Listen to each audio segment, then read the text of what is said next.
Oh, who you are? Hello. It is Tees. Good day. Good afternoon. Good evening. I hope all are well. I hope all are safe. So, with this particular video, I just want to speak on actually reflections, like looking at yourself, looking in the mirror, and with any questions that you have in the world, simply asking yourself first. And I believe that'll open up a bigger picture to help you to where you can't point the blame, you can't point the finger, and therefore, you won't be so dependent on other areas, or looking for answers in other places without asking yourself first. For instance, there's people who I hear on social media more than once, either due to current events or events in the past that have to do with their personal life, but they'll ask the question, why God? Or why me, God? How could you let this happen? How could you take this, and that? How could you, what I'm saying? Why did you take my sibling? When they ask God, hey, why is this going on with my pregnancy? Why is this going on with my marriage? How could you take this person from me? And A, B, C, and D. But when it comes to reflection, looking into the mirror, all of those questions that we have for the God that you know, or the God as you know him, how could you let this happen to me, God? And again, if you look in the mirror and ask yourself first, how could you let this happen? Because if you think about it, everything that we complain about and ask me, why could you do this to me, God? Or why did I lose my spouse in a car accident? It's probably because he was drinking and driving. You see what I'm saying? Or why is my child turned out to have autism or a mental or why did they die? Because it probably has something to do with you and the way that you carried the pregnancy. I know people that literally was on drugs and some more stuff and wanted to know why is your child suffering from health issues and then eventually dies later on down the line.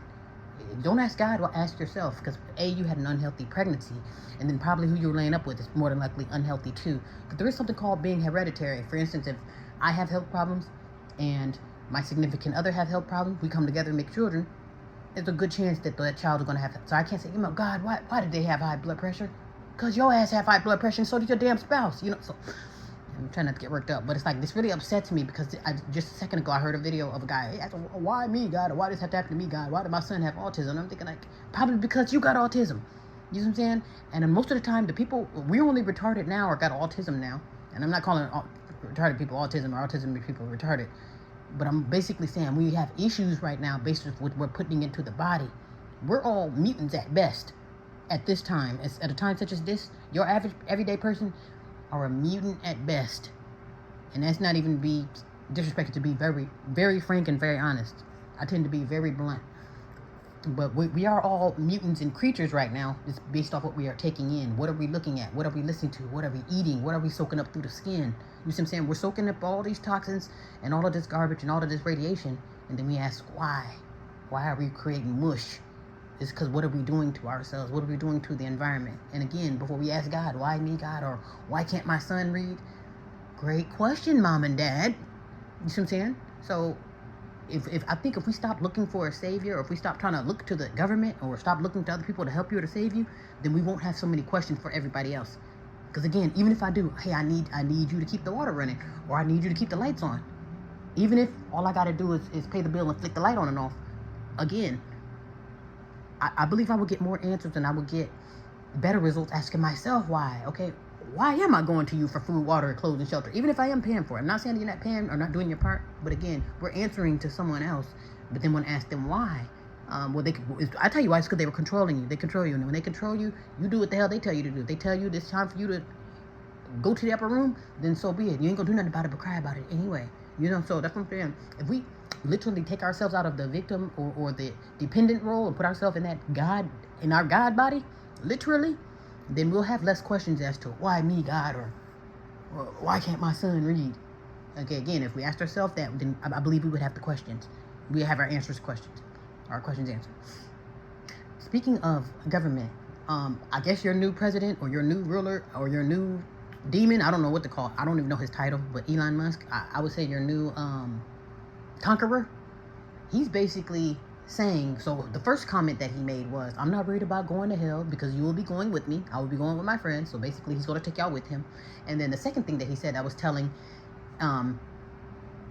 was weed out the weeds. He said, we got to get rid of the weeds and the parasites. And he's basically calling Americans parasites. Basically, if you need the government for any damn thing, food, clothes, water, shelter, vision, whatever it is, medication.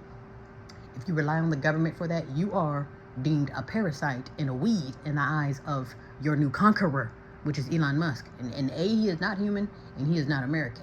So he has no loyalty to you. So basically there will be no rules with him. So there is no, oh, how could you let this happen, God? Or why me? There is no crying for your life because he's telling you what he's going to do.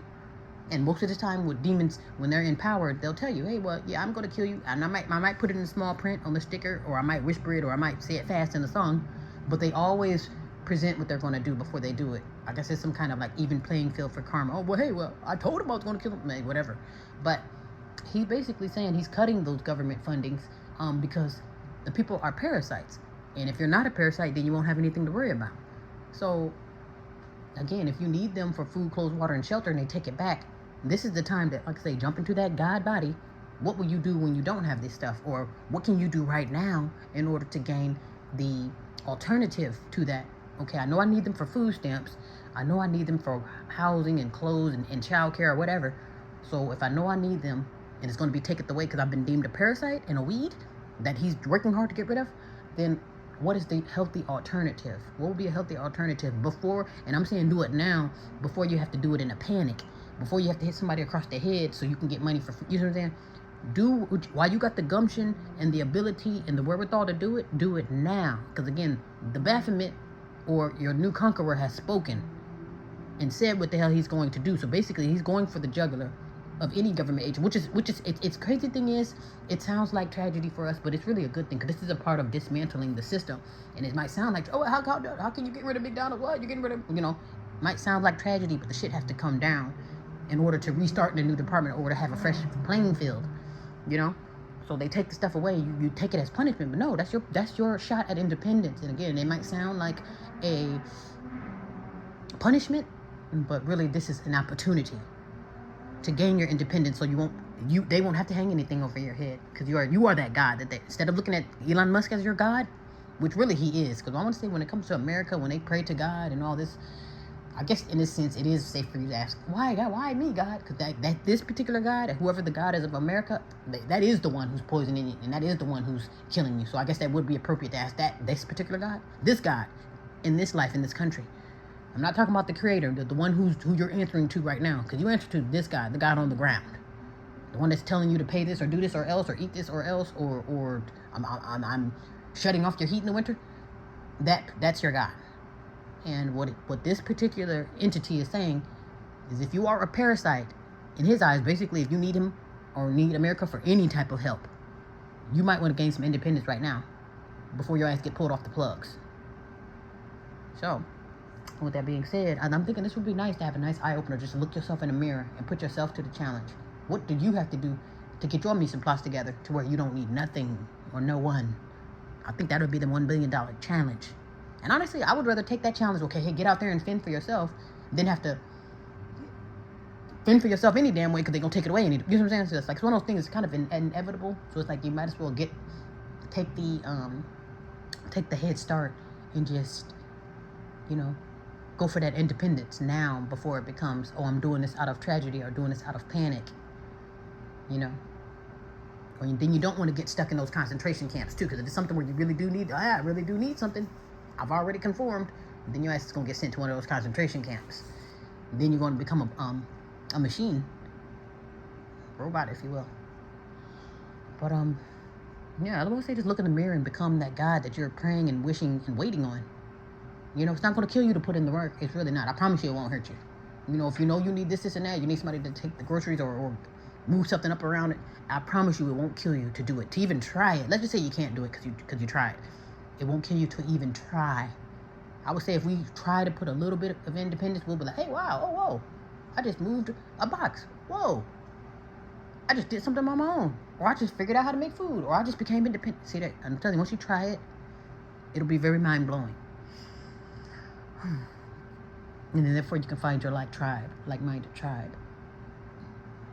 Anyway, we'll all be safe.